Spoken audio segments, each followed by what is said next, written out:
Hi everyone, my name's Alina, and today I want to talk about things that I wish I knew before I applied to university in America as a Canadian or international student.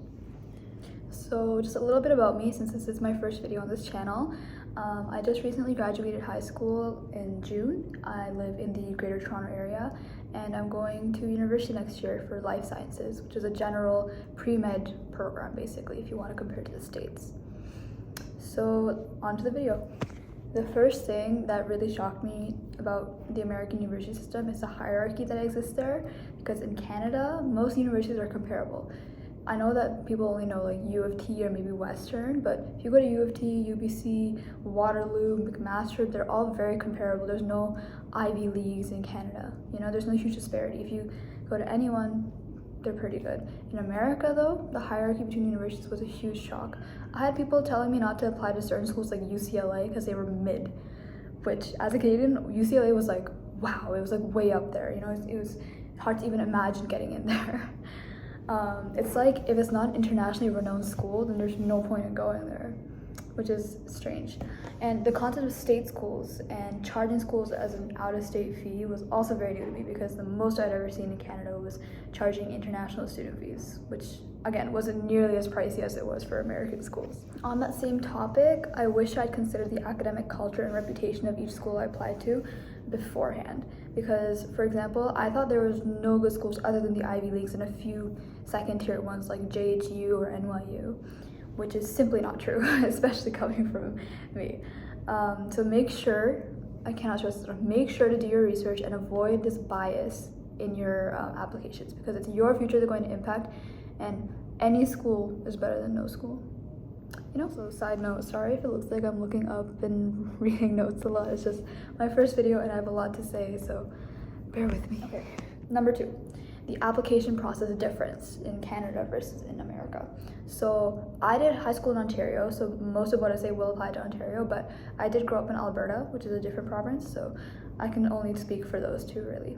But whenever I say Canada, just take it with a grain of salt, because every province is different.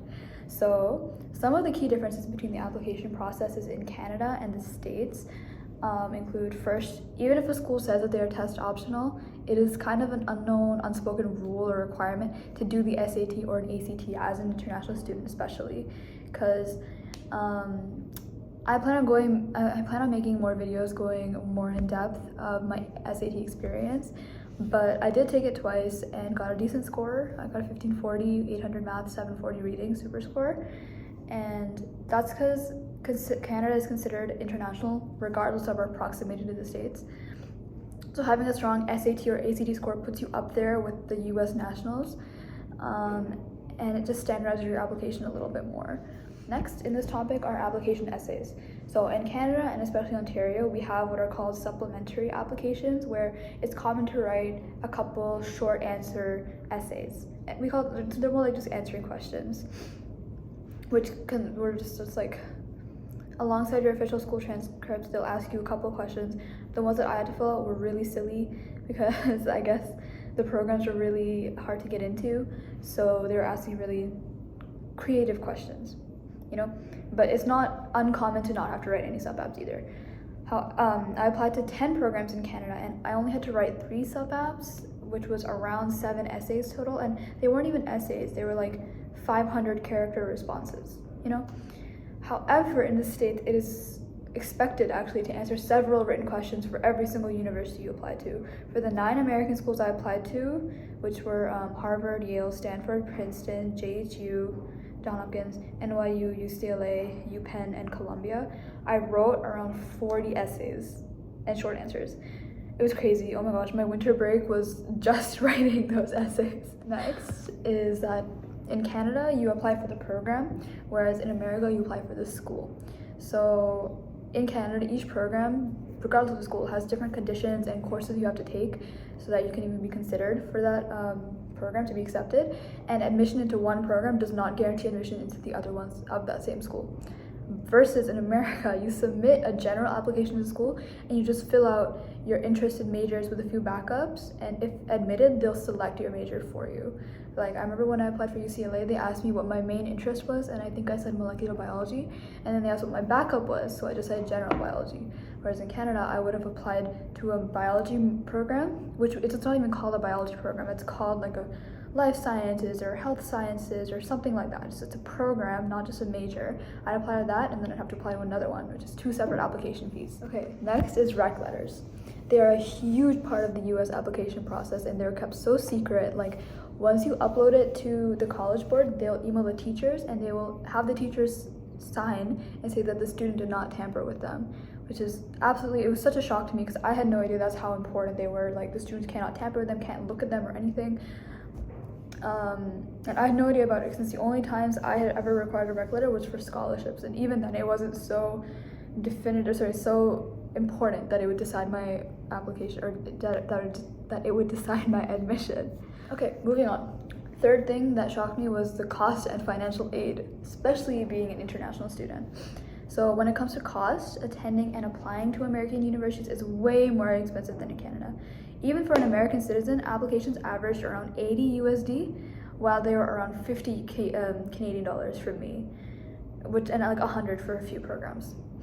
Tuition is another big difference. So I come from a middle class family where the 40 to 60K USD tuition per year would have been way too hard to fund, and if I had chosen school in America. But in Canada, however, my program, 7K Canadian dollars per year. And the highest I've heard of being in Canada, at least, is 18K for programs like Waterloo Engineering. So that's another thing, and that was regular cost, the 40K USD. That's not even international. Schools like UCLA, they charge 30K USD per year. If you're out of state, not even international, just out of California, they charge you twice that, which was crazy. And with the current conversion rate, that's like 1 year of a middle class family's salary just to go to school for 1 year. Like, it's absolutely crazy. No RESP can cover all of that. However, I will say that the US has way better financial aid resources than in Canada and Ontario, at least. There's so many general and school-specific scholarships, admission programs like QuestBridge to help underprivileged students, and several ways to apply for financial aid like the FAFSA and the CSS. Canada, or at least Ontario, doesn't have that. Schools do have scholarships, but the sheer amount is nowhere near what you'll find in the States. When I would go during my senior year, when I was looking online at scholarships, they'd all be for American students, none for Canadian. And if they were for Canadian students, then it would be super, like, for very underprivileged groups, you know? As for federal aid, there's only your provincial aid service, which for me is OSAP, which is then connected to the national service, the NSLSC, which didn't cover that much for the people that I know. Okay, the fourth thing is housing and accommodation. So there's a big culture of living on campus for university in the States, which you won't see where I live. Here, while it is popular to live on res, as we call it, it's equally as popular to live at home and commute, because in Ontario, at least, there's a lot of universities nearby, especially near the GTA. So it's just not as common to spend so much extra money just to go live on residence when you could just live at home. Okay, number 5 is application timelines and deadlines. I wish I had checked and made a note of everything I had to submit and when I had to submit it, because when it came time to submit my essays, I realized that some schools, Princeton for example, required graded schoolwork and other things that I was hustling to get done last minute, or that I was really just struggling to get ready because it was like the night that it was due, and I was like, oh my gosh, I have to submit this and this. I wish I had checked it all beforehand and been more organized. I'm normally a very organized person, but just senior year I had so many applications to do, 20 or like 19 applications, so I was just so swamped. I wish someone had told me that I had to check this. So make sure to look at these ahead of time and dedicate time to work on your application so you aren't scrambling over your winter break to write more than 45 essays like I was. Next, I'd just say try to look into standardized tests and AP exams early on in at least grade 10 or grade 11 so that you can get it out of the way before senior year. I didn't even consider taking my SAT until like April of my junior year because I saw someone in my class did really well, and I was like, oh, I'll try as well. I think that really last minute planning is a big reason why I didn't get into some of the schools that I didn't get into, because if I had just planned this ahead of time, I feel like I would have had a better chance of getting into the Ivies. Because I have people that I know from both my old schools, from my current school or from my old high school as well, who got into like Harvard and Princeton and Oxford. Like, I just wish I had thought about it ahead of time as a possibility. And just don't underestimate yourself. You know, plan ahead, plan really early, start from grade 9, even grade 8 if you can. Plan your universities ahead. And that is it. Let me know if you guys have any more questions. You can comment them below. Please, this is my first video on this channel and I'd love to make more. I have a lot more ideas to spread, so let me know any video ideas that you might have. And this is only a few things that I wish I could tell. I will continue to make more videos on things I wish I knew before I applied to university. So yeah, it was really nice to start this YouTube channel. I've been wanting to do it for a while, so let's see where this takes us. Bye everyone.